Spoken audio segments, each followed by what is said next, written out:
Assalamualaikum warahmatullahi wabarakatuh. Sebelumnya perkenalkan, nama saya Ricky Adona, BP 18109330022. Di sini ada beberapa poin yang akan dibahas. Yang pertama itu penentuan lokasi, yang kedua studi literatur, yang ketiga teknik pengumpulan data, yang keempat pengolahan data, yang kelima analisis data, yang keenam penutup. Yang pertama yaitu penentuan lokasi.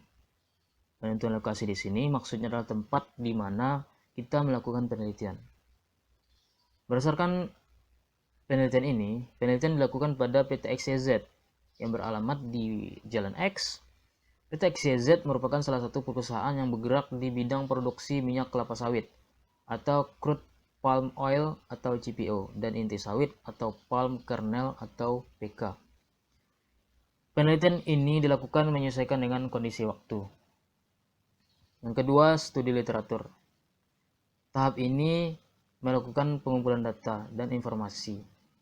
Pengumpulan data dan informasi maksudnya adalah tentang konsep serta metode yang digunakan untuk menyelesaikan permasalahan.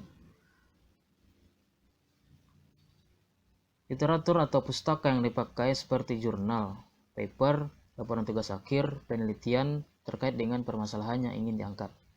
Berdasarkan dari studi literatur yang dilakukan, maka didapatkan faktor-faktor yang mempengaruhi permasalahan yang akan diangkat nantinya. Yang ketiga atau tahap selanjutnya adalah teknik pengumpulan data. Di sini ada dua hal atau dua subbab yang akan dibahas. Yang pertama sumber data, yang kedua metode pengumpulan data. Sumber data dan metode pengumpulan data sebenarnya saling berhubungan. Jadi pembahasan pertama kita bahas terlebih dahulu yaitu sumber data.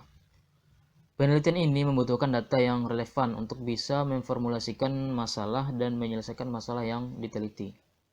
Sumber data itu ada dua, data primer dan data sekunder. Data primer itu maksudnya adalah data yang didapatkan secara langsung dari lapangan. Jadi kalau di studi kasus penelitian ini maka data yang didapatkan langsung dari perusahaan PT XYZ. Di data primer ini data yang termasuk di data primer ini ada data khusus perusahaan, ada data umum perusahaan. Yang pertama data umum perusahaan. Data umum perusahaan ini yang didapatkan secara langsung dari perusahaan antara lain yaitu gambaran sejarah umum perusahaan, kemudian visi misi perusahaan, struktur organisasi perusahaan, aktivitas sehari-hari secara umum dari perusahaan, dan juga yaitu proses bisnis perusahaan. Kemudian data sekunder. Data sekunder tentu berbeda dengan data primer. Kalau data sekunder berarti data yang tidak didapatkan secara langsung dari perusahaan, melainkan dari sumber-sumber lain seperti website, internet, atau juga literatur dalam bentuk lain. Yang kedua yaitu metode pengumpulan data. Metode pengumpulan data di sini ada dua. Ada riset lapangan dan ada riset kepustakaan. Riset lapangan ini sama juga dengan data primer. Jadi riset lapangan ini cara pengumpulan datanya yaitu ada dengan, kalau berdasarkan kasus ini maka yaitu dengan cara melakukan tanya jawab atau bisa juga disebut dengan wawancara terhadap pihak-pihak perusahaan seperti manajer, asisten, operator, ataupun karyawan-karyawan di perusahaan. Di riset lapangan ini bukan hanya wawancara yang dilakukan, namun ada juga metode observasi. Metode observasi di sini maksudnya adalah pengumpulan data yaitu dengan cara mengamati, mencatat, mengambil data secara langsung dari objek yang diteliti di PT XYZ. Metode pengumpulan data yang kedua yaitu riset kepustakaan. Di sini maksudnya sama seperti data sekunder. Jadi penelitian ini dilakukan dengan mempelajari literatur yang berhubungan dengan permasalahan yang akan dibahas. Selanjutnya yaitu pengolahan data. Pengolahan data di sini ada 3 tahapan. yaitu tahapan editing, coding, dan tabulasi. Editing yaitu memeriksa kembali data yang telah dikumpulkan. Jadi sebelumnya telah dilakukan pengumpulan data. Maka tahap pengolahan data ini yang pertama itu melakukan editing, di mana kita memeriksa terlebih dahulu kembali data-data yang telah dikumpulkan. Apabila terdapat data-data yang kurang, maka dilakukan kembali pengumpulan data langsung ke lapangan. Yang kedua, tahap coding. Tahap coding di sini yaitu mengklasifikasikan data menurut ragam jenisnya. Jadi di sini berdasarkan studi kasus yang dibahas, maka peneliti melakukan pembentukan model program linear seperti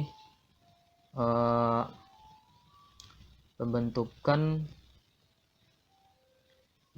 variabel keputusan, menentukan fungsi tujuan, antara lain biaya variabel cost, dan juga biaya tetap atau fixed cost. Selanjutnya itu tabulasi, yaitu menyajikan data dalam bentuk tabel ataupun grafik. Jadi data yang telah diolah maka disajikan dalam bentuk tabel dan grafik ataupun grafik. Tabel itu ada dua, yaitu tabel data dan tabel kerja. Selanjutnya analisis data. Analisis data yang dilakukan adalah analisis data kuantitatif, karena data yang sudah diperoleh akan diproses dengan aplikasi komputer.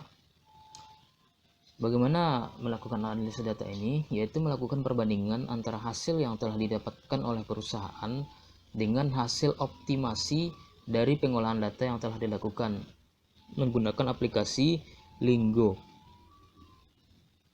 Kemudian hasil pengolahan data yang telah dilakukan dari aplikasi Lingo, terdapat beberapa hal yang dapat dianalisis. Yang pertama, dari analisis primal. Maksud analisis primal adalah menentukan kombinasi terbaiknya. Jadi bagaimana kombinasi produk terbaik yang dapat menghasilkan tujuan maksimalnya, sehingga menghasilkan keuntungan maksimal dengan tetap mempertimbangkan keterbatasan sumber daya yang ada. Yang kedua, ada analisis dual. Analisis dual ini maksudnya adalah untuk mengetahui penilaian terhadap sumber daya, yaitu dengan melihat nilai slack atau surplus dan nilai dualnya. Nilai dual atau price atau shadow price itu menunjukkan nilai perubahan yang akan terjadi pada fungsi tujuan apabila sumber daya berubah secara sebesar satu satuan. Yang terakhir ada analisis sensitivitas. Analisis sensitivitas ini adalah cara untuk menentukan parameter dalam model dalam menentukan suatu solusi. Analisis sensitivitas ini diperlukan untuk mengetahui sejauh mana jawaban optimal dapat diterapkan apabila terjadi perubahan pada parameter yang terhadap model yang telah dibentuk. Yang terakhir ada penutup. Tahap penutup ini merupakan tahap terakhir dari penelitian yang dilakukan. Tahap ini ada dua sebab yang akan dibahas. Yang pertama, kesimpulan. Kesimpulan berisi yang didapat dari pengolahan data dari penelitian. Yang kedua, ada saran. Surat ini berisi masukan-masukan yang gunanya dapat membangun atau memperbaiki kemampuan penulis atau peneliti untuk melakukan penelitian di kesempatan selanjutnya. Yang kedua yaitu bagi perusahaan, agar perusahaan harapannya dapat menerapkan ilmu yang telah diusulkan oleh peneliti sehingga perusahaan dapat lebih maju lagi.